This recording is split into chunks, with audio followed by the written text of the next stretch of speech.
कंगला कौन है कि जिसको अपने सुख के लिए औरों की सहारे की जरूरत पड़ती है, और शहंशाह कौन है जो अपने आप में तृप्त है। उपनिषद में आता है यत पदम प्रेप्सवो दीना शक्रादय सर्वदेवता अहो तत्र स्थितो योगी हर्षम न उपगच्छति। जिस पद को पाए बिना इंद्र भी अपने को कभी कभी कंगाल मानता है कि अप्सराएं आए नाचें गंधर्व गाएं और साज मिले ताल मिले धम बको ये करने वाले ठीक चले तभी मुझे मजा आए। और महापुरुष अपने आप में इतना तृप्त होता है कि उसको देखकर हजारों लाखों लोग भी मजे में आ जाते हैं, तो हमसे तो वो संत आगे हैं। वो इंद्र भी आश्चर्य करता है। तो ये मनुष्य जीवन में अपन पा सकते हैं। इंद्र का वैभव इस धरती से तो कई गुना ज्यादा है, कई गुना, सैकड़ों गुना नहीं।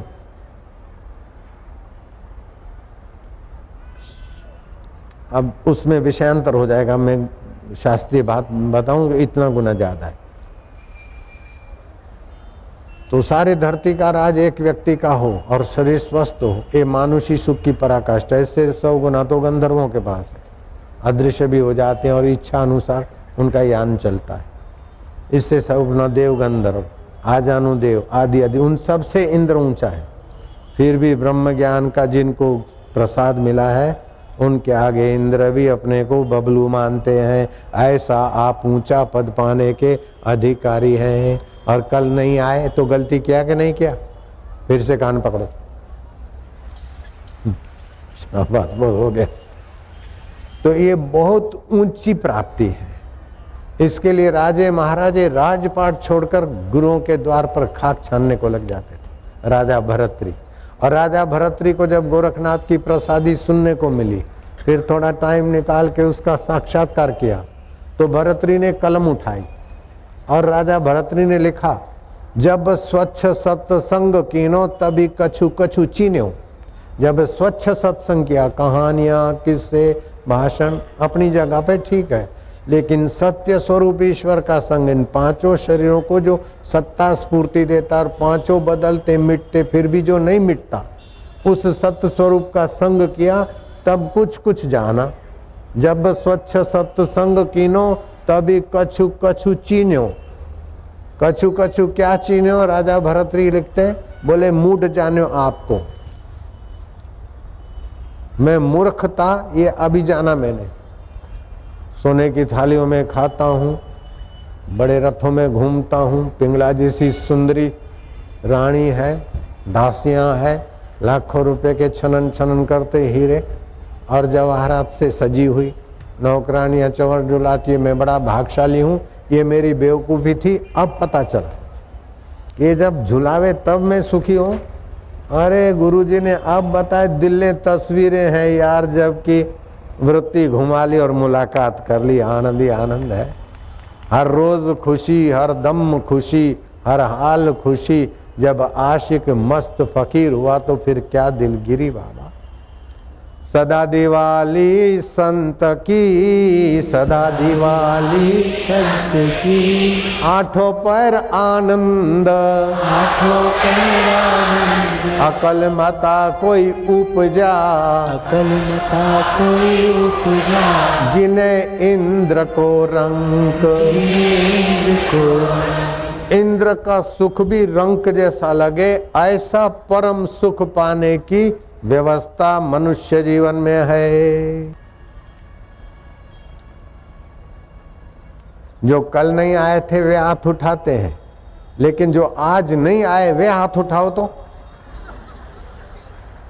नहीं उठा रहे। ये कौन है जो कहता है कि जब नहीं आए तो हाथ कैसे उठाएं, और विनोद लगता है, हंसी आती है। ये ज्ञान स्वरूप और आनंद स्वरूप तुम्हारा अंतरात्मा देव, इतना नजदीक। सिख धर्म के आदि गुरु ने कहा, सो साहेब सद सदा हजूरे, अंधा जानत ताको दूरे। और उपनिषद कहती है, न दूरो न दुर्लभा।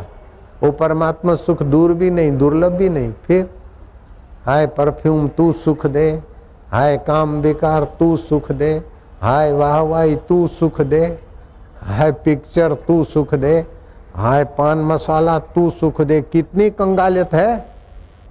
स्वास्थ्य के लिए भोजन करना अलग बात है, लेकिन सुख के लिए कचरा भर भर के बीमार होना कितनी कंगालियत है। कोवा दरिद्र विशाल तृष्णा, जिसकी इच्छाएं संसार से सुख लेने की ज्यादा है वो कंगला है, और जो अपने आप में सुख है, सुखी है, वो राजा है। धनवान धन रुपए पैसे के आंकड़े से धनवान नहीं माना जाता है। और कोई बोलता है मेरा सफल जीवन है, निष्फल जीवन है, तो जीवन की सफलता किस में मानते हो? धन होने से सफलता मानते हो, सत्ता होने से सफलता मानते हो, पति पत्नी में प्रेम होने से सफलता मानते हो, तो आपकी सफलता आपको रुलाएगी, सदा रहने वाली नहीं हो सफलता। मेरा तो सफल जीवन है, वो रुलाएगी सफलता। और ये चीजें नहीं मिली तो आप अपने को विफल मानते हो तो अभी रो रहे हो, और सफल मानते हो तो बाद में रोओगे। बापू जी आपकी दया है, मैं तो एकदम ऐसा था, आपने सरस्वती मंत्र दिया, मेरे को तो स्कूल में से निकाल रहे थे, सरस्वती मंत्र दिया। अभी मैं नोकिया कंपनी में मैनेजर हूँ, global product manager, 30 lakh salary, वो बैठा 30 लाख वाला। ये सफल जीवन है, धोखे में मत पड़ना बच्चे। 30 लाख की सैलरी है, नोकिया कंपनी में मैनेजर हूँ, सफल जीवन है, इस चक्कर में मत पड़ना। सितारों से जहाँ कुछ और भी है, इश्क के इम्तिहान कुछ और भी है। इसी में सफलता होगी तो बुढ़ापे में रिटायरमेंट में रोना पड़ेगा। सफल जीवन क्या है? जिस वृक्ष में फल नहीं लगे वो निष्फल। ऐसे जिस मनुष्य जीवन में परमात्मा सुख का फल फलित नहीं हुआ वो जीवन निष्फल। 30 लाख की सैलरी मिली तो क्या है, नेताओं से पूछो, उनके कृपा पात्र 30 करोड़ कमा लेते साल में। 30 लाख क्या होता है? पड़ा रहेगा माल खजाना, छोड़ त्रियासुत जाना है, कर सत्संग अभी से प्यारे, नहीं तो फिर पछताना है। खिला पिला के देह बढ़ाई, वो भी अग्नि में जलाना है। क्या सफल जीवन? मौत के तरफ जाने वाला जीवन क्या सफल जीवन? बोले मेरे 2 बेटे हैं, बड़े अच्छे हैं, 2 बेटियां हैं। बेटियां तेरी नहीं है, बेटियां जमाइयों की डिपॉजिट है, तू पढ़ा लिखा के मत्था टेक, दक्षिणा दे। बेटे बहुओं की डिपॉजिट है, और तेरा शरीर शमशान की डिपॉजिट है। तेरा आत्मा परमात्मा का प्यारा है, उससे मुलाकात कर ले, तब सफल जीवन भांजे, नहीं तो रह जाएगा। हरि ओम ओम ओम ओम ओम ओम ओम ओम ओम ओम ओम ओम चालू रखो।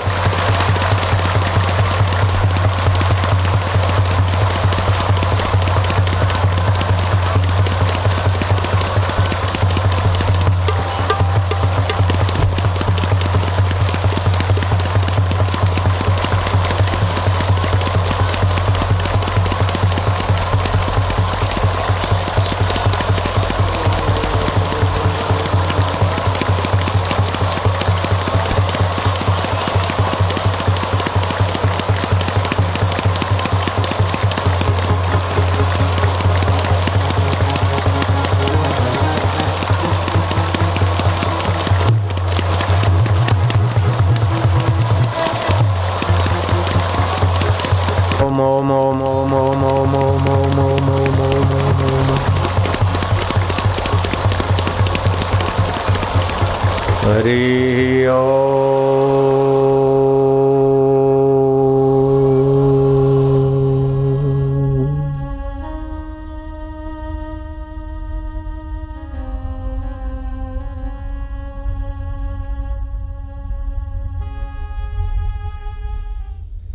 दूसरों के साथ कर्म प्रधान व्यवहार करें और भगवान के साथ भाव प्रधान व्यवहार। आपका व्यवहार आपको तारने वाला हो जाएगा। आपका व्यवहार यशस्वी, तेजस्वी, ओजस्वी और इस लोक में और परलोक में मोहता से हटाकर महानता में पहुंचा देगा।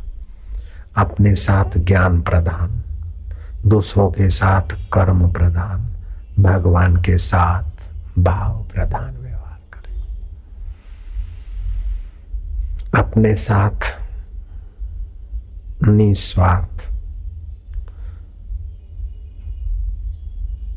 दूसरों के साथ निर्मम और भगवान के साथ निष्काम भाव की भक्ति और संबंध जोड़े। मुझे ये मिल जाए तो आप भगवान से नश्वर चीजें मांग कर क्या बहादुरी कर रहे हैं। भगवान शाश्वत है, उसकी भक्ति करके आप नश्वर चीजों को पाकर नाश के तरफ ही तो जाएंगे, राजा नृग की नहीं। सत्संग में ये सावधानी मिलती है। भगवान के साथ निष्काम, माँ की सेवा कर लो, भाई की सेवा कर लो, नेता को वोट दो, लेकिन निर्मम, ममता ना रखो। और नेता भी ममता ना रखे, पिता ममता ना रखे कि बेटा मुझे सुख दे, और बेटा ममता ना रखे कि बाप की संपत्ति मिले इसलिए सेवा करो। आप किसी से भी व्यवहार करते हैं तो आपका भाग्य आपके साथ है, बदले की इच्छा छोड़कर व्यवहार करो, निर्मम व्यवहार। वो आपके कर्म में कर्म योग ले आएगा, आपके भाव में भक्ति योग ले आएगा, आपके ज्ञान में ज्ञान योग परमात्मा को ले आएगा। बिल्कुल सरल उपाय है। अपने लिए लेने की भावना को त्याग करो, दूसरों के लिए कुछ न कुछ दो, और नहीं तो पानी का प्याला भी कोई आता है तो दो, दो मीठे वचन दो, कोई सीख दो, उसके मंगल की कोई बात दो। दूसरों को देने की भावना, अपने को लेने की भावना नहीं, और भगवान के आगे समर्पण की भावना आपको भगवान से मिला देगी। उसको भगवान भी नहीं रोक सकते। भगवान का सिद्धांत भगवान क्यों उल्टा करेंगे। फिर से बोलता हूं, अपने साथ ज्ञान की प्रधानता से व्यवहार करो, तटस्थ। दूसरों के साथ कर्म की प्रधानता से, खाली बातोड़ियां नहीं, उनके जीवन में बरकत आए। भगवान के साथ भाव की प्रधानता, अपने साथ निस्वार्थ व्यवहार, दूसरों के साथ निर्मम व्यवहार, भगवान के साथ निष्काम व्यवहार। अपने लिए लेने की इच्छा छोड़ो, दूसरों को देने की भावना से दिल भरा रहे, और भगवान को समर्पित कर दो, लाभ हानि यश अपयश। संसार से सुख की आशा छोड़ोगे तो आप सुख के दाता हो जाओगे। सुख में और आनंद में क्या फर्क है। सुख दुख को दबाता है और नई नई वासना लाकर आपको खोखला बनाता है, आपका समय नोचता है। जिस नाक से सुख लिया वो जल जाएगा, जिस आंख से सुख लिया वो जल जाएगी, जिस काम इंद्री से सुख लिया वो जल जाएगी। आपको क्या मिला? आपको वासना जलाने वाली मिली। ज्यादा सेक्सी आदत बन गई तो खरगोश बनेंगे, बकरा बनेंगे, मुंड बनेंगे। क्या बहादुरी हो गई। संसार से बेटे को जन्म देने के लिए संसार में उतरे, ठीक है, लेकिन अमावस्या, पूर्णिमा और पर्व के दिन संसारी व्यवहार किया तो बच्चे विकलांग बनते। अगर बच्चे नहीं भी बने तो स्वास्थ्य तो लथड़ जाता है, जीवलेवा बीमारियां हो जाती। संसार से सुख की आशा नहीं, अपने लिए किसी को दुख न दो। मिले हुए की वस्तु का, योग्यता का अभिमान ना करो, क्योंकि पांचों शरीरों में सत्ता उसकी है। आपका तो अपना शरीर भी कहने में नहीं चलेगा। बाल सफेद होने से हम नहीं रोक सकते, बुढ़ापा और मौत से अपने शरीर को हम नहीं रोक सकते।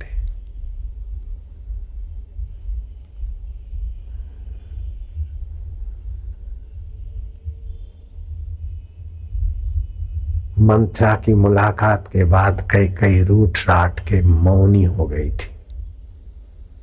बोले कई कई बोलती नहीं, बोले कई कई मौन है। मौन है तो गोसाई ने कटाक्ष किया।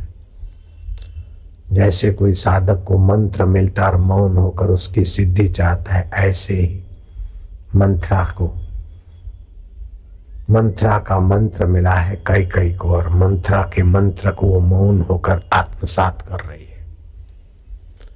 मंत्र कौन सा मिला है?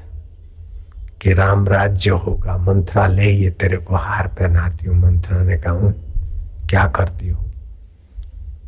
बोले राम भी तो मेरे पुत्र हैं, भरत से ज्यादा मुझे प्यारे हैं। बोले ठीक है, अच्छे हैं, लेकिन अपना तो अपना होता है।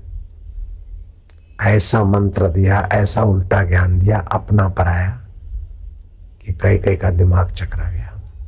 और कई ने ठान लिया कि राम वनवास जाए और भरत राज्य करे। कई को उल्टा मंत्र मिला।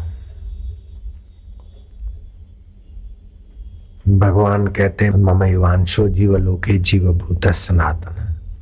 भगवत मंत्र मिलता तो एक अनेक में एक होता, लेकिन यहाँ एक ही पिता के पुत्रों में भी मेरे और पराये की भावना से कई का मन नीचे गिर गया। यशस्विनी कई थी, दशरथ की नज़र में ऊंची कई, राम जी की नज़र में ऊंची कई, समाज के नज़र में ऊंची कई, लेकिन मनन करने की नीची बात मिली मंत्रा के द्वारा और कई नीची हो गई। अपना कौन? अपना पुत्र भी अपना कई बार नहीं होता, अपना मित्र भी अपना शत्रु बन जाता है। इंदिरा जी को अपने सिक्योरिटी वालों ने ही गोलियां मार दी थी। कौन अपना? कब तक अपना? अपनी सगी न दे। और वास्तव में अपना कोई है तो वो परमात्मा है, जो ये पांचों शरीरों का खोखा बदलने के बाद भी जिससे हमारा संबंध नहीं बदलता, नहीं टूटता, वह अपना है। ऐसा ज्ञान मिलता, इसी ज्ञान पर डटी रहती कई तो इतनी बदनाम नहीं होती। तो आप अपने पराये की भीड़ बुद्धि करके अपने व्यवहार को गंदा ना करें। मैंने कई बार कही वो घटना। बंबई का एक एमए पढ़ा हुआ गधा, अच्छा धनी था, आपो साम नए आए थे, बच्चों को बुलाया, Mohan Tinnu come here, mango. बच्चे आए, जिस हाथ में बड़ा आम था वहाँ भाई का बेटा आया, और छोटा आम था वहाँ अपना बेटा आया। उस बेवकूफ गधे ने क्या करा? आंख बंद करो, आई मेक द मैजिक, जादू दिखाता हूँ, 1 2 3। जहाँ अपना बेटा था वहाँ बड़ा आम कर दिया हाथ, और जहाँ भाई का बेटा था वहाँ छोटा। व्यवहार कहता है कि अपने वालों के साथ न्याय, दूसरे से उदारता, लेकिन सत्संग के अभाव में पढ़े लिखे बेवकूफ ने क्या करा? अपने वाले के साथ मोह से और दूसरे को कपट से। छोटा भाई ऊपर देख रहा था। छोटे भाई ने कहा कि भाई साहब अब आप और हम अलग अलग हो जाएं कंपनी में तो ठीक रहेगा। बोले क्यों? What is the problem? बोले बिग प्रॉब्लम, बड़ा प्रॉब्लम है। तुम अभी से ऐसा मैजिक कर रहे हो कि मेरे बेटे को छोटा आम और अपने बेटे को बड़ा, तो कल उठ के न जाने शेयर्स इधर उधर करके मेरे बेटे को इधर उधर कर दो। अभी तो मेरी कमांड है, कल उठ के मैं बाहर जाता हूँ, तुम क्या करो? अपन अलग हो जाए। तो बेईमान व्यक्ति, स्वार्थी व्यक्ति व्यवहार में प्रेम की जगह पर कपट करके विफल हो जाते हैं। तो ये शास्त्र सिद्धांत के अनुसार जीवन आपके और दूसरों के लिए अच्छा रहेगा। रोग आ जाए तो सावधानी बढ़ाने के लिए आए हैं, और आरोग्य और सफलता आ जाए तो सेवा और प्रभु प्रीति अर्थ कर्म बढ़ाने के लिए आए। दुख आए तो उसको साधन बना दो, और सुख आए तो उसको भी साधन बना लो।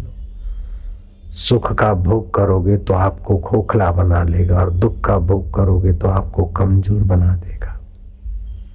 उत्तम साधक में 5 सद्गुण आ जाते: सहनशीलता, समय व्यर्थ न गंवाना, भोगों की, बाहर के सुखों की गुलामी नहीं, गुरु मंत्र के अर्थ में अपने को लगाए रखना और निष्काम कर्म करना।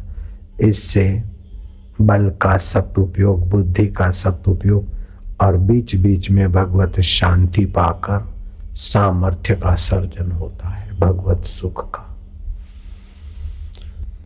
किया हुआ सत्कर्म अपने में संस्कार डालता है। दुनिया के कर्म मन बुद्धि तक, लेकिन भगवत निमित्त किए हुए कर्म अपने में संस्कार डालते और अपन शाश्वत है। किसी कारण शरीर मर जाता है लेकिन अपने रहते हैं। हिंदुस्तान में मध्य प्रदेश है, मध्य प्रदेश में ग्वालियर है और ग्वालियर के पास में एक छोटा सा गांव है, करहा गांव। करहा गांव में श्री बाबा जी नाम के एक संत रहते थे, अभी उनका आश्रम है। उनके लिए कोई भगत दूध और रोटियां ले आता था। बाबा तो बाबा ठहरे, बाबा के यहाँ एक कुत्ता था जिसकी पूंछ कटी थी। पूंछ कटी थी इसलिए बाबा ने कुत्ते का नाम रखा बंगा भगत। गुजराती में कहिए बांडियो, कुतरू होतुं पण बांडियो होतुं, बंगा भगत।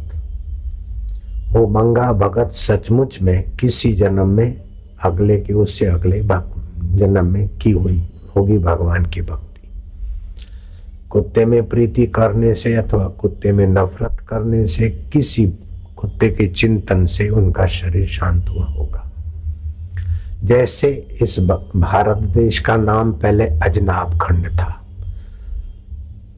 प्रथम तीर्थंकर ऋषभ देव के सपूत भरत ने सुव्यवस्था की, इसका नाम भारत पड़ा। भरत मरते समय हिरण का चिंतन करते करते मरे तो दूसरे जन्म में हिरण हुए, लेकिन की हुई भक्ति साधना हिरण के शरीर में भी भरत को स्मरण थी। एकादशी के दिन घास चारा नहीं खाते थे, ये बयान भागवत में आता है। और वो हिरण का शरीर शांत हुआ, फिर ब्राह्मण के पुत्र हुए, उन्होंने भी नाम भरत रखा और अलमस्त होकर साधुताई में विचरण करते थे। तो रहुगण राजा शांति पाने के लिए जा रहा था, उसके डोली का काहार को दस्त हो गए थे, तो रहुगण राजा ने बेगर में उसी भरत को लगा दिया। कथा विस्तार से नहीं कहूंगा, उस भरत की वार्ता उस राजा से रहुगण से हुई। और रहुगण राजा को हेकड़ी थी, मैं बड़ा राजा हूं, लेकिन भरत ने कहा अहम पूर्व भरत नामो राजा, अखंड भारत का सम्राट मेरे नाम से जो भारत है में था, तू तो एक रियासत का राजा है और तू अगले जन्म में हिरण था और मैं तेरे से स्नेह करता था। हिरण के बाद सैकड़ों जन्म लेने पड़े तभी कहीं मनुष्य हो और पुण्य हो तो राजा हो, लेकिन मैं भक्ति करता था, ईश्वर की भक्ति के प्रभाव वाले हाथों से तुझे चारा खिलाया, इसीलिए तू राजा हुआ है।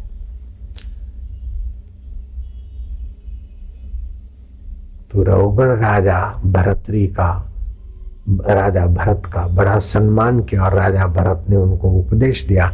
रहुगण राजा को आत्मा परमात्मा की प्राप्ति हुई। ये भागवत के आधार पर मैंने आपको ऊपर की लाइन।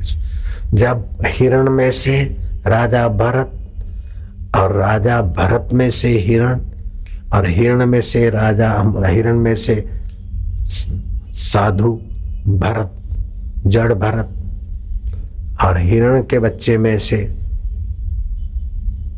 सिंध सौरभ देश का राजा, तो ये जीवात्मा न जाने कौन सी योनियों में चढ़ाव उतार झेलता हुआ आता है।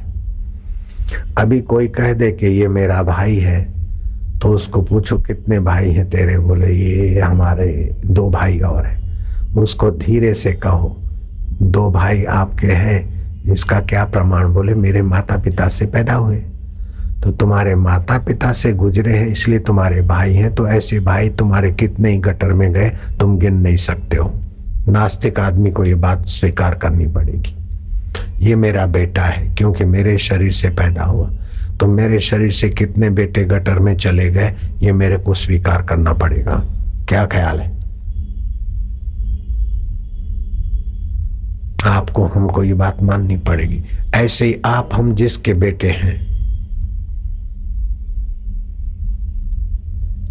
तो आपके हमारे कई भाई चले गए, ऐसे आप और हम कई बार गटर में बह के आए होंगे और अभी ठीक ठाक बैठे। फिर अगर सावधान नहीं रहे तो हो सकता है वो दशा है। इसलिए सत्संग में मैंने भले मजाक की भाषा में आपको टोका, लेकिन बहुत जरूरी है करोड़ काम छोड़कर सत्संग का आश्रय लेना चाहिए।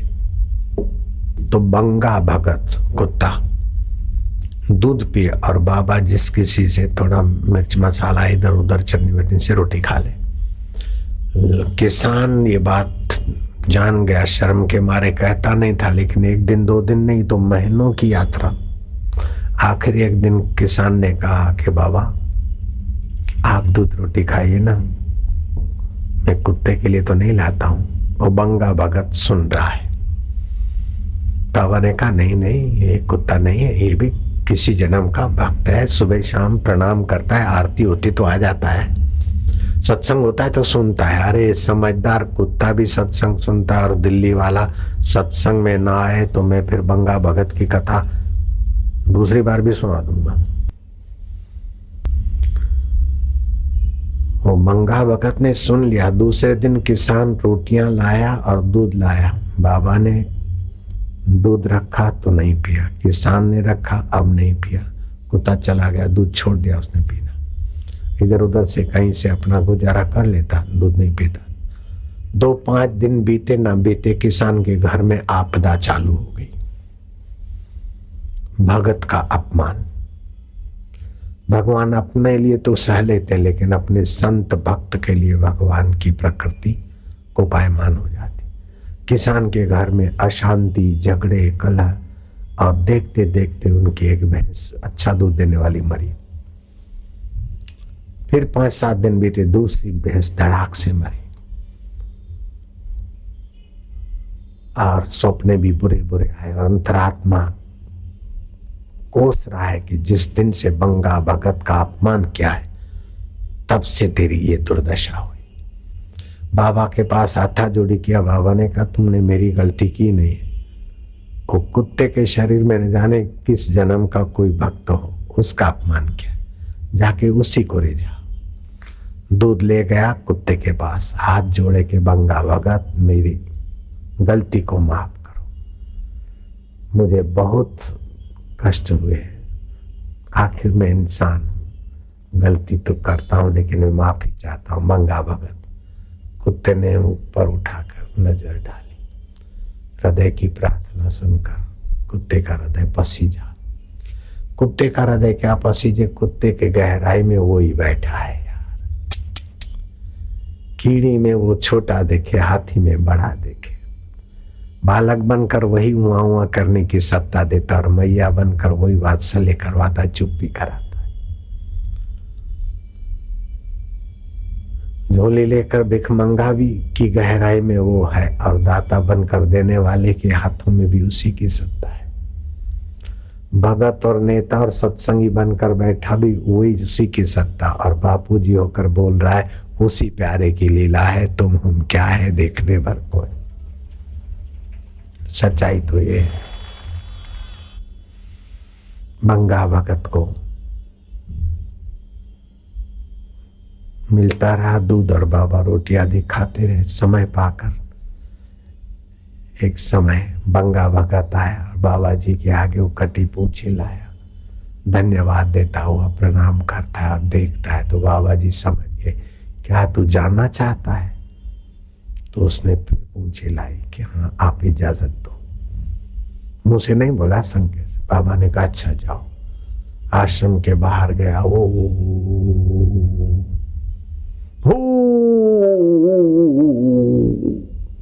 शांत हो गया।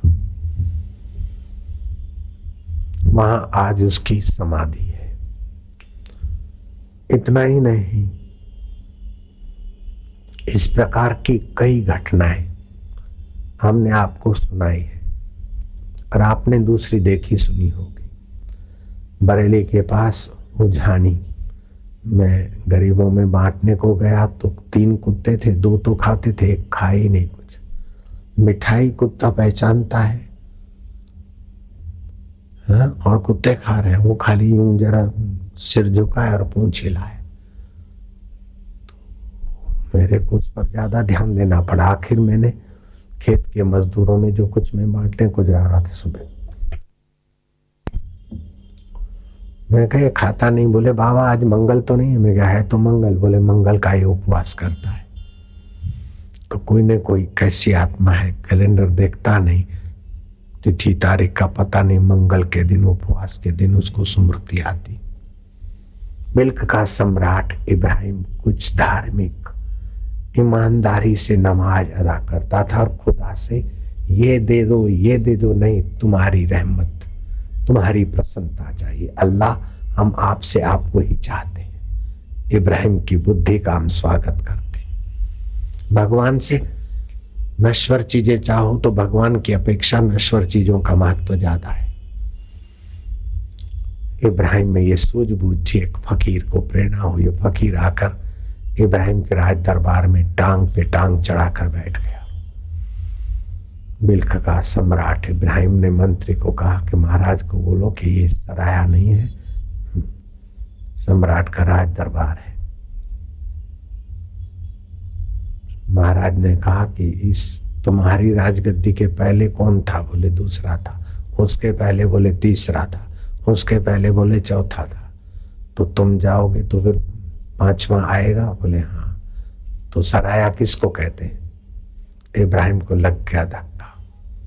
बोले बाबा सचमुच में सराया है तो ये सराया आप संभालिए। बिल्क का सम्राट भारत चला आया। आध्यात्मिकता के शिखर सर करने हो तो भारत आना पड़ता है। कठियारों से लक्कड़ काटना सीख गया।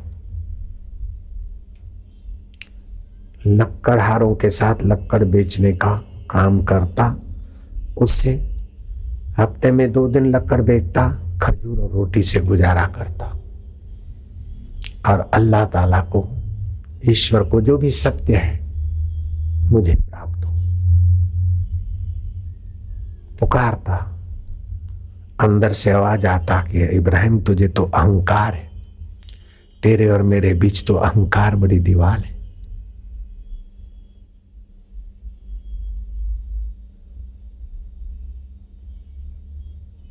जैसे मेरे को प्रेरणा होती थी कि लीलाशाह बापू के पास जा, लीलाशाह बापू के पास जा, मैं सर्व रूप में मिलूंगा। मुझे बहुत अंदर से प्रेरणा होती थी, बहुत।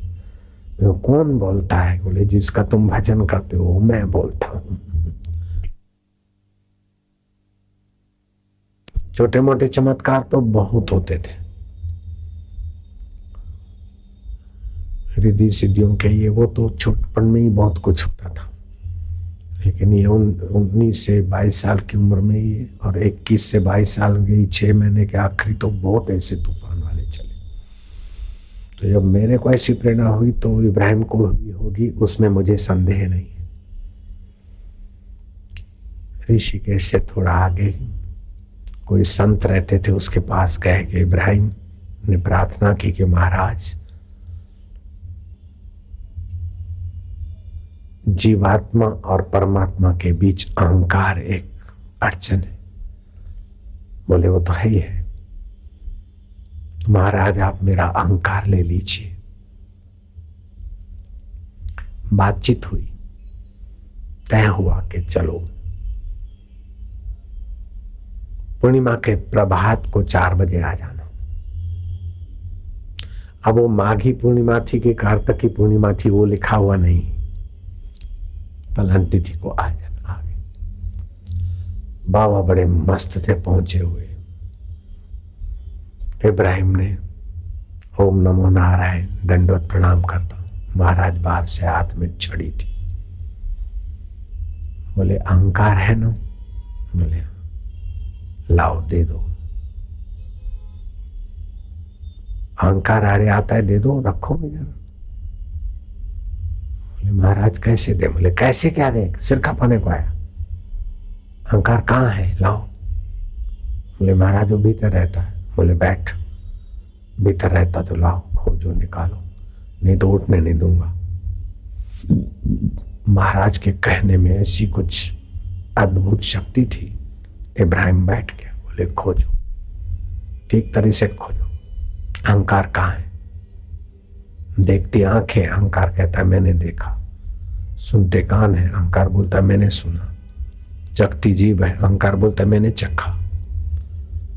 चिंता आती मन में, अहंकार बोलता है मैं चिंतित हूं। ऐसे ही होता है। काला होता है शरीर, अहंकार बोलता है मैं काला हो गया, सर्दियों में खुल गया चमड़ा, बोले मैं गोरा हो गया, फेट बड़ी, बोले मैं मोटा हो गया, फेट घटी, बोले मैं छोटा हो गया। ये अहंकार तो है, लेकिन कहां रहता है? खोज अच्छी तरह से, क्या देखता है?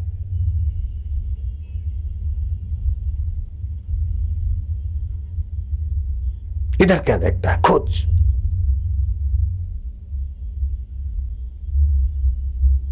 मिल्क का शासन संभालने वाला बुद्ध तो नहीं था, खजूर और रोटी खाकर बंदगी करने वाला ले भागु तो नहीं था, ऊंचे फकीर की ऊंची महिमा जानने में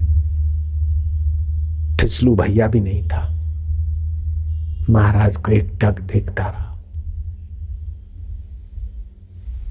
नजरों से वे निहाल हो जाते हैं जो ब्रह्म ज्ञानियों की नजरों में आ जाते हैं।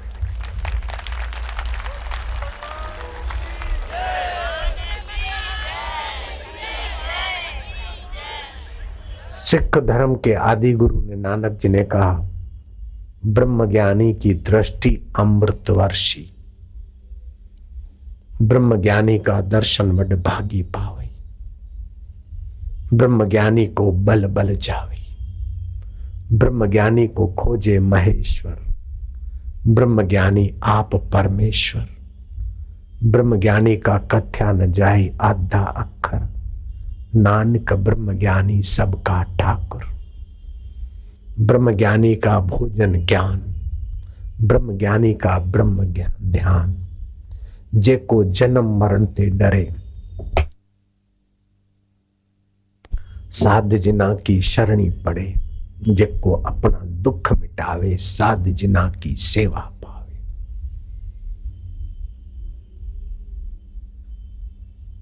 इब्राहिम क्या देखता है? खोज।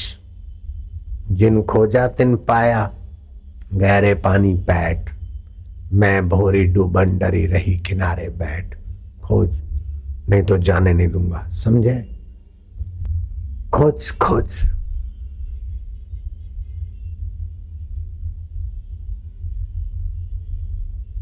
बाबा को देखते देखते बाबा का शुभ संकल्प काम कर लिया। हम भगवान की पूजा करते तो हम हमारी अकेले की प्रार्थना, पूजा, तपस्या, सेवा भावना होती है, क्योंकि मूर्ति बोलती नहीं, डांटती नहीं, कहती नहीं, कुछ सुनाती नहीं। लेकिन ये महापुरुष तो बोलते भी हैं, कहते भी हैं, सुनाते भी हैं, डांटते भी हैं, पुचकारते भी हैं, और उनका संकल्प भी हमारे साथ सहयोगी बन जाता है। इसलिए बोलते तीर्थ नाए एक फल, संत मिले फल चार, सतगुरु मिले अनंत फल, जिस फल का अंत न हो वो अनंत फल। मैं इस बात को मानता हूं, अनुभव किया मैंने। अनंत फल हुआ सतगुरु की प्राप्ति से। देखते देखते देखते खोज क्या देखता है? खोज खोज खोज। खोजत खोजत कबीरो गयो हेराई, खोजते खोजते खोजने वाला खो गया। जिसको खोजता था सूर्योदय होते होते इब्राहिम वही हो गया।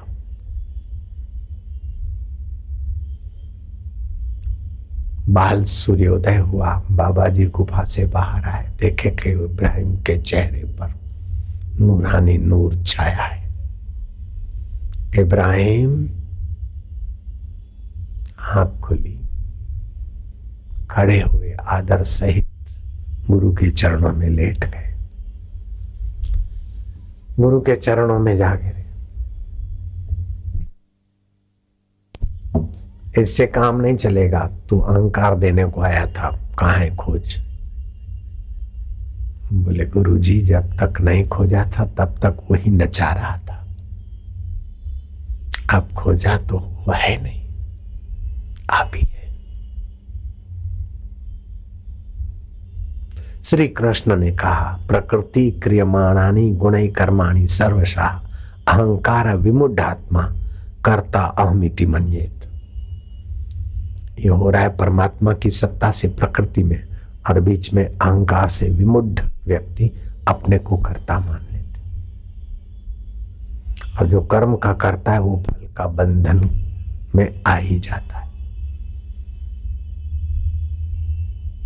इसीलिए बोलते हैं कि भगवान करते हैं अथवा मंदिर में जाते हैं भगवान के आगे झुकते ताकि अहंकार पनपे नहीं ज्यादा।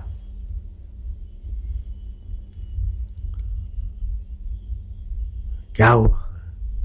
इब्राहिम बोले मालिक जैसे प्याज की परतें उतारते जाओ तो प्याज जैसा कोई ठोस तत्व तो नहीं, केले का थड़ लकड़ जैसा लगता है लेकिन परतें हटाओ तो कुछ भी नहीं। ऐसे मैंने खोजते खोजते परते देखता गया कि ये तो आंख देखती फलाना देख, मैं अहंकार कहाँ है, मैं कौन हूँ? खोजते खोजते महाराज मैं जो अहम रूप में था वो खो गया। असली मैं जो है, रमण महर्षि भी उसी प्रकार की उपासना बताते थे। मोरारजी भाई देसाई और पाल बेंटन जैसे भी रमण महर्षि से इस साधना के द्वारा बड़े संतुष्ट और प्रफुल्लित हुए। इब्राहिम ने अपने आत्मदेव को पा लिया। दुनियावी चीजें तो छूट जाएगी लेकिन ये जो सत्संग है ये स्व में संस्कार है। चाहे भरत राजा भरत की नाई चिंतन हिरण का हो, हिरण बन गए फिर भी ये संस्कार रक्षा करेंगे। बांगा भगत कुत्ते के शरीर में आए तो भी संस्कार काम करते, लेकिन सत्संग नहीं मिला इसीलिए वो हल्के संस्कार पड़ गए। तुमको तो सत्संग मिल रहा है तो तुमको छोटे शरीर में जाने का सवाल ही नहीं है। तुमको तो ये सत्संग के द्वारा बड़े संस्कार मिल रहे हैं ना। सत्संग को फिसलने की संभावनाएं बहुत कम हो जाती। जो केवल तपस्या करता है, व्रत करता है, उपवास करता है वो पुण्यात्मा हो जाता है, धर्मात्मा हो जाता है। लेकिन सत्संग वाला तो महात्मा बन जाता है। महात्मनस्तु माम पार्थ दैवीम प्रकृतिम आश्रिता। इसीलिए तपस्या से इतना तपस्या करनी चाहिए, व्रत उपवास ठीक है, लेकिन सत्संग के आगे ये सब अवान्तर साधन है, थोड़े थोड़े साधन है। आपके व्रत उपवास पुण्य सत्कर्म आपको सत्संग में ले आए। अब सत्संग आपको और ऊपर उठा देगा।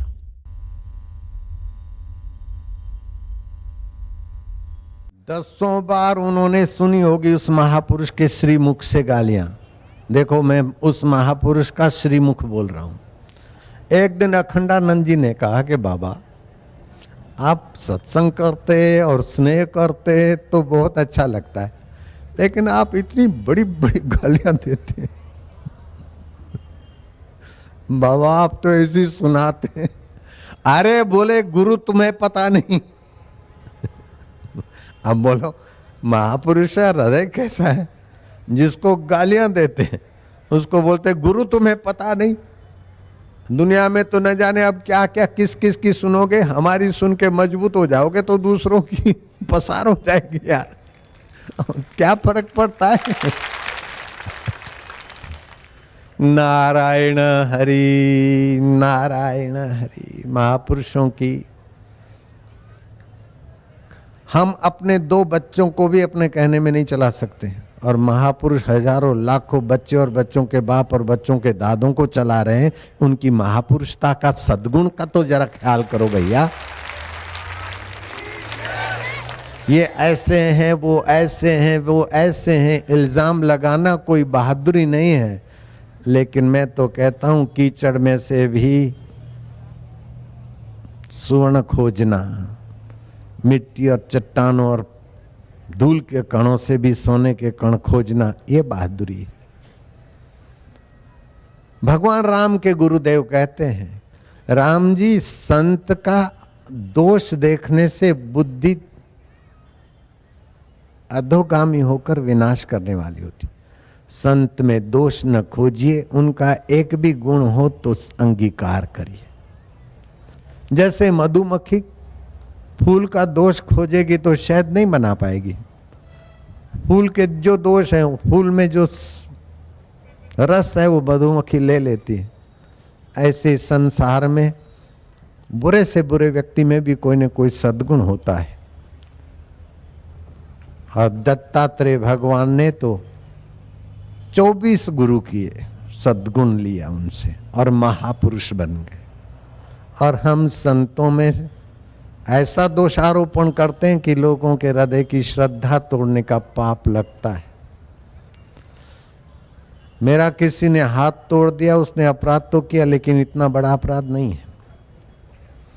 पैर तोड़ दिया ये अपराध है, सिर फोड़ दिया ये अपराध है, लेकिन उससे जघन्य अपराध यह है कि कोई मेरी श्रद्धा तोड़ता है तो मेरे 84 लाख जन्म बर्बाद करता है। वो मेरे अति अति बड़ा भारी पाप करता है। श्रद्धा पूर्वा सर्वधर्मा मनोरथा फलप्रदाः श्रद्धया साध्यते सर्वम श्रद्धया तुष्यते हरि। समाज की श्रद्धा तोड़ोगे भाई तो समाज को कहाँ ले जाओगे फिर। विदेश के लोग कितने अशांत और दुखी और अकाल मृत्यु बेचारे मर रहे हैं। क्या भारत में तुम संतों की निंदा करके भारत को ऐसी कगार पर देखना चाहते हो? भारत के साथ इतना द्रोह क्यों करो भैया?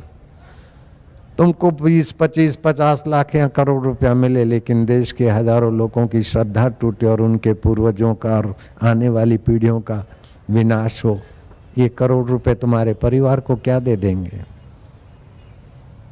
Every action create in reaction भाई साहब।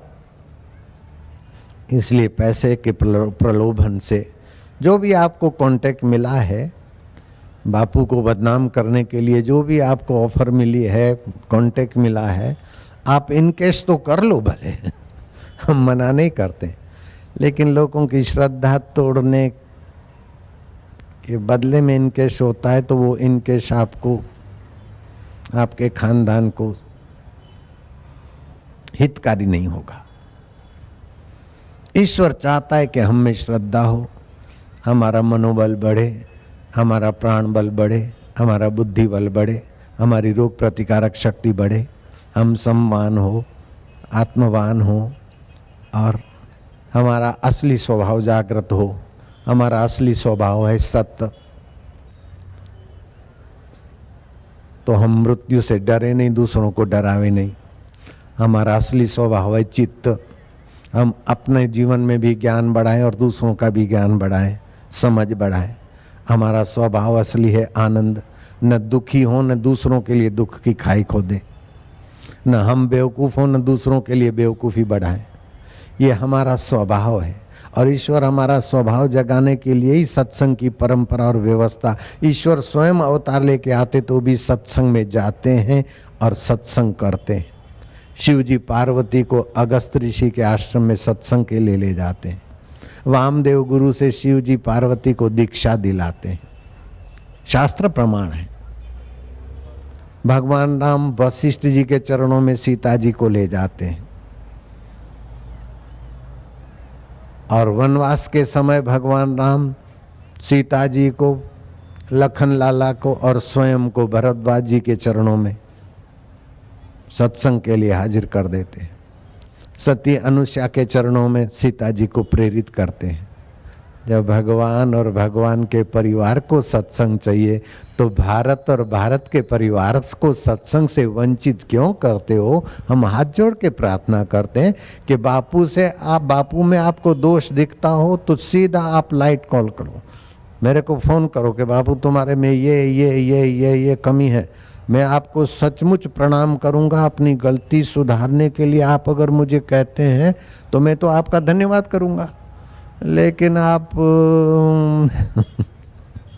द्वेष बुद्धि से मेरी बात को विकृत करके समाज तक फैलाते हैं तो आपकी चैनल की इज्जत भी कम होती है और मेरे लोगों की, सुनने वालों की श्रद्धा भी थोड़ी हिलती है।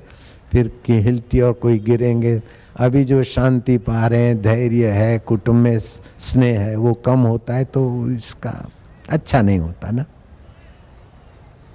डंडे के बल से, कानून के बल से समाज की सुव्यवस्था नहीं होती।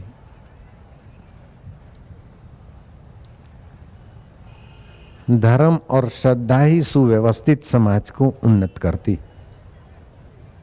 तो हो सके तो आप धर्म और श्रद्धा में सहायता करो, लेकिन धर्म और श्रद्धा में आप कुठारघात करेंगे तो आप क्या ले जाएंगे दुनिया से? आपकी कृति कहीं औरंगजेब की नाई आखिरी दिनों में आपको परेशान न करे। औरंगजेब आखिरी दिनों में बहुत तड़पता था, बहुत दुखी होता था। शर्मद नाम के फकीर के साथ औरंगजेब ने बद्दा व्यवहार किया, वो उसको कोसता था। और अपने पिता के साथ, शाहजहां के साथ किया, वो उसको कोसता था। और अपने भाई के साथ उसने बद्दा व्यवहार किया था। उसका भाई हिंदू धर्म की उपनिषदें पढ़ता था, दारा शिकोह। और दारा शिकोह ने हिंदू धर्म की उपनिषदों का अमृत निकाला और अपने मुसलमान भाइयों को भी ये अमृत मिले। फारसी, संस्कृत और उर्दू भाषा का मिश्रण करके दारा शिकोह ने श्लोक बनाए, कई उपनिषद बनाई। और उसमें एक उपनिषद का नाम रखा इल्लो उपनिषद। इल्लो उपनिषद का एक श्लोक सुन लेना, जो बापू को विकृत करके दिखाते हैं अथवा बापू का निंदा करके कमाना चाहते हैं, वो कृपा करके ये बात सुन ले कि दारा शिकोह ने श्लोक बनाया, हे च फिकर मत कर्तव्यम। कर्तव्यम शब्द संस्कृत है, फिकर शब्द उर्दू है, उर्दू फारसी संस्कृत मिश्र। हे च फिकर मत कर्तव्यम, कर्तव्यम जिक्रे खुदा, खुदा ताला प्रसादेन सर्व कार्यम फतेह भवेत। तो आप भी फिक्र न करो, रुपया पैसा जो भाग्य में होगा बरकत होगा, लेकिन ऐसा सत्संगियों का दिल तोड़कर, उनकी बददुआ लेकर, विकृत बापू का दिखाकर, ये आपको शोभा नहीं देता। फिर भी आपकी मौज है जयराम जी की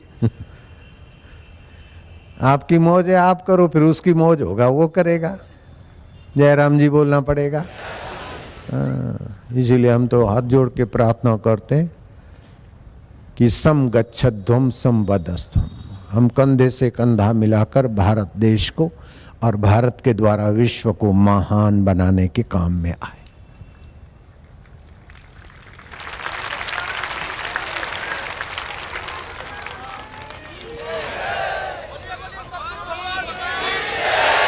विश्व मानव का मंगल हो, ऐसा भारत का प्रकाश प्रसाव। और ये भी जरूरी नहीं है कि मेरे द्वारा हो रहा है, ऐसा नहीं है। भारत के द्वारा हो, भारत के पड़ोसी देशों के द्वारा हो, किसी मानव के द्वारा अच्छा काम होता है, हम उसके साथ हैं। जो अच्छे लोग हैं उनको तो हम स्नेह करते, लेकिन जो बुरे लोग हैं उनके लिए भी हम चाहते कि भगवान वीआईपी कोटा की कृपा करना इन पर। तो नारायण हरि, नारायण हरि। ओम नमो भगवते वासुदेवा। देखो, जिन्होंने कई बार टीवी पर या अखबारों में विकृत करके दिखाया, उनको मैं ये लाइव टेलीकास्ट चल रहा है, संदेशा देता हूँ कि मेरे में आपको कोई गलती दिखती है तो कृपा करके आप मेरे नाम खास पत्र लिख दो। बापूजी के सिवाय, बापूजी नहीं, आशाराम लिख दो और आगे पीछे गाली लिख दो, तो भी मैं आपका पत्र खोल के पढ़ूंगा और खूब प्रेम से आपकी आज्ञा मानूंगा। अगर आप सच बोलोगे, सच्ची बात होगी, तो मेरी गलती बताओगे तो मैं आपकी आज्ञा मानूंगा और आपकी खुले आम सराहना भी करूंगा। मेरी गलती ना हो और आप ऐसा बनावट कर करके मेरे लिए कुछ का कुछ बनाओ, तो मेरे तो करोड़ों लोग हैं, उनकी हृदय की उफ आपको, आपके लिए अच्छी नहीं है। बस इतने में समझ जाओ ना। मेरी गलती हो तो आप बताओ, और मैं ये दावा नहीं करता हूं मेरे में कोई गलती नहीं है। हो सकता है कि आपसे मुझ में कई ज्यादा गलतियां हो, अपनी गलती अपने को दिखती भी नहीं। और मैं तो आपको एड्रेस देता हूं, आप इंक्वायरी करवा सकते हैं। भारत में गुजरात है और गुजरात में अहमदाबाद है, मान लोगे? अहमदाबाद में ढालगढ़वाड़ा है, ढालगढ़वाड़ा माणक चौक मार्केट मशहूर है। वहाँ एक लक्की जूस हाउस है, लक्की जूस हाउस का मालिक और उसके दूसरे दोस्त दो, तीनों मेरा यश देखकर उनको थोड़ी तकलीफ होने लगी। तो उन्होंने मुझे और मेरे दो सेवकों को उड़ाने के लिए प्लानिंग किया, और जो कुछ सुपारी देनी होती या रिवॉल्वर खरीदनी होती अपने लिए वो भी किया। तो वो लक्की जूस हाउस का जो मालिक है उसका नाम हरि भाई है, अभी भी जीवित है। ये 20-30 साल पहले की बात। उसको थोड़ी अशांति हो गई और मेरे पास आया, बोले महाराज, वो बाबा बाबा बोलता है, बाबा एक बात बोलना चाहता हूँ, आप नाराज नहीं होना। मैं क्या बोल दो? बोले बहुत बड़ी गलती है। मैं अरे बोल दे यार क्या है? बोले हमने ऐसा ऐसा प्लानिंग किया है तुम्हारे लिए। मैं क्या फिर? तो कहाँ पर उड़ाओगे? बोले यहाँ अहमदाबाद में तो मौका नहीं मिलता है, हरिद्वार में आप जाते हैं और घाट वाले बाबा के साथ घूमते हैं ना अकेले में, उस समय हमने प्लानिंग किया। मैं तुमको रोकता नहीं, तुम अपना मनोरथ पूरा करो, क्योंकि मैंने अपना काम कर लिया है तुम्हारे में, और मैं किसी को बोलूँगा नहीं। बोले बाबा अशांति हो गई। मैं क्या, भगवान को प्रार्थना करो शांति भी रहे। वो देखता रह गया। कुछ दिनों के बाद कौमी हुल्लड़ हुए तो लोग दुकानें जलाने निकले, तो सारी दुकानें जलती जलती आई। जब इस दुकान का मौका आया तो टोले ने देखा कि दुकान के सामने बाबा खड़ा है। आकाश में कुछ ऐसी परछाई दिखी। उस परमेश्वर ने लीला क्या होगा? तोबा तोबा तोबा, अबे ये देखो ये कोई फकीर खड़ा है यार। वो वहाँ से वापस गए और ये बात फिर दंगाइयों ने उन तक पहुँचाई। वो फुट फुट कर रोया कि हम तो तुमको उड़ाना चाहते थे और तुमने उड़ती हुई हमारी दुकान बचाई। बाबा तुम क्या हो? मैं क्या भाई, तुम तुम्हारा काम करो, हमारा राम हमारा काम करित है। ये बिल्कुल पक्की बात है। फिर उसके भाई को नेत्र की बीमारी हो गई, उसके छोटे भाई को, उसका नाम माधव। इलाज कर करके थक गया, पानी सूख गया और वो देखने से वंचित हो गया। वो मेरे पास ले आया, बाबा ऐसा। मैं क्या भाई देखो फलाना फलाना इलाज है, भगवान करेगा ठीक हो जाए। अभी वो देखने लग गया उसका भाई, उसका नाम माधव है। उसने तो मेरे को उड़ाने का करा, मैं उसकी बीमारी और तकलीफें उड़ाया तो क्या है? हम भी तो उड़ाते, वो भी तो उड़ाते, वो कुछ उड़ाओ हम कुछ उड़ाए, होता रहता है। नारायण हरि। हम अभी तुम्हारी मायूसी उड़ा रहे हैं, चिंताएं उड़ा रहे हैं, बीमारियां उड़ा रहे हैं, पाप उड़ा रहे हैं, हम तो उड़ाना जानते हैं। और कोई पिस्तौल से उड़ाना चाहे उड़ाओ भाई, तुम्हारी मर्जी की बात। नारायण हरि।